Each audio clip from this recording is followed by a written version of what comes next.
எல்லாருக்கும் வணக்கம். நான் Hema Subramanian. Welcome to home cooking Tamil. நம்மளுக்கு பச்சை மாங்காய் கிட்டத்தட்ட வருஷம் முழுக்க கிடைக்கும். ஸோ இன்னைக்கு நான் காட்ட போகிறது ஒரு சிம்பிள் அண்ட் ரொம்ப அருமையான மாங்காய் ஊறுகாய். இது நம்ம மாங்காவை சின்ன சின்ன துண்டாக கட் பண்ணி நம்ம கல்யாண வீட்டில் எப்படி தருவாங்களோ அந்த ஸ்டைலில் தான் நான் செஞ்சு காட்ட போகிறேன். ஸோ வாங்க இந்த இன்ஸ்டன்ட் மாங்காய் ஊறுகாயை எப்படி செய்கிறதுன்னு பார்க்கலாம்.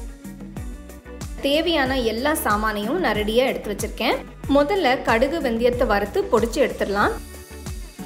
ஒரு பேனில் 1 டீஸ்பூன் கடுகு, 1 டீஸ்பூன் வெந்தயம் சேர்த்து நல்லா சிவக்க வருங்க. ஸ்டோவை லோ ஃப்ளேம்லேயே வச்சு செய்யுங்க. அப்போ தான் நல்லா எல்லா பக்கமும் ஈவனாக ரோஸ்ட் ஆகும். கடுகு நல்லா பொரிய ஆரம்பித்ததும் ஸ்டோவ்லேருந்து எடுத்துட்டு நல்லா ஆற விடுங்க. ஆறினதும் ஒரு மிக்சர் ஜாருக்கு மாற்றி நல்லா ஸ்மூத்தாக பொடிச்சிடுங்க.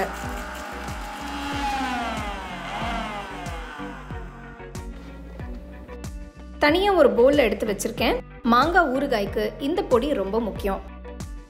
இந்த ரெசிபிக்கு நான் ஒரு பெரிய மாங்காய் எடுத்து சின்ன சின்னதாக கட் பண்ணி எடுத்திருக்கேன். எல்லா பீசஸையும் ஈவனாக ஒரே மாதிரி இருக்கிற மாதிரி பார்த்து கட் பண்ணிக்கோங்க. இது கூட நான் 4 டேபிள் ஸ்பூன் மிளகாய் தூள், 2 டேபிள் ஸ்பூன் உப்பு, ஃப்ரெஷ்ஷாக வறுத்து பொடிச்ச கடுகு வெந்தயம் பொடியும் சேர்த்து எல்லாம் நல்லா மிக்ஸ் ஆகிற மாதிரி கலந்து விடுங்க.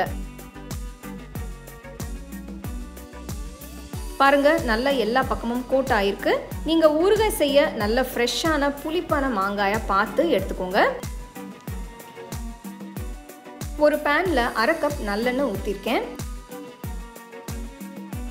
கொஞ்சம் கடுகு, 4-5 பல்லு பூண்டு சேர்க்குறேன். பூண்டு வேண்டாம்னா பூண்டு இல்லாம இந்த தாளிப்பை நீங்க போட்டுக்கோங்க. 2-3 சிவப்பு மிளகாயை 2ஆ உடைச்சு சேருங்க. 1/4 டீஸ்பூன் பெருங்காயத்தூள் சேர்த்து நல்லா பொரிய விடுங்க. ஊறுகாய்க்கு நல்லெண்ணெய் ஊற்றி செய்யறது தான் நல்லா இருக்கும். கடுகு பொரிஞ்சதும் ஸ்டோவை ஆஃப் பண்ணிட்டு கொஞ்சம் கருவேப்பிலை சேருங்க.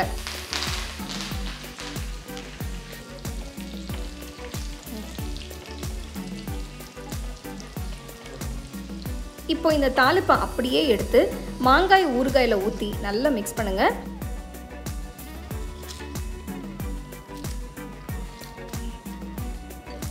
பாருங்க எப்படி எல்லாம் சேர்ந்து கலந்து வருதுன்னு. நீங்க எடுத்துக்கிற மாங்காய் அளவுக்கு தகுந்த மாதிரி உப்பு காரம் பார்த்து போடுங்க. 1 மணி நேரம் ஊற வச்சுட்டு நீங்க சர்வ் பண்ணும்போது இன்னும் டேஸ்ட் நல்லா இருக்கும். மாங்காய் நிறைய கிடைக்கிற இந்த சீசன்ல இந்த ஊறுகாய் செஞ்சு ஃப்ரிட்ஜில் ஸ்டோர் பண்ணிக்கிட்டோம்னா ஒரு வாரம்லேருந்து 10 நாள் வரைக்கும் நல்லா வச்சு யூஸ் பண்ணிக்கலாம். இன்னும் நாளாக டேஸ்ட் தான் அதிகமாகும். ஸோ கண்டிப்பாக இந்த ரெசிபி நீங்கள் ட்ரை பண்ணி பாருங்கள்.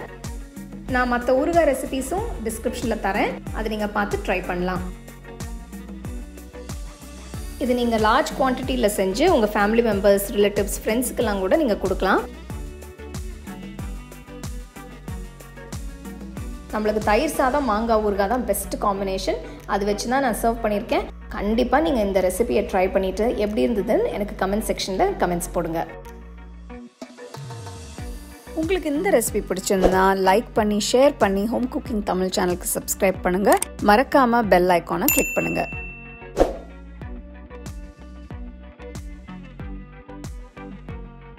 The second edition of our home cooking book is now available on our website 21frames.in. I'll give you the link in the description. You can go and check it out. The book is currently available only in India for now, so you can place your orders on 21frames.in.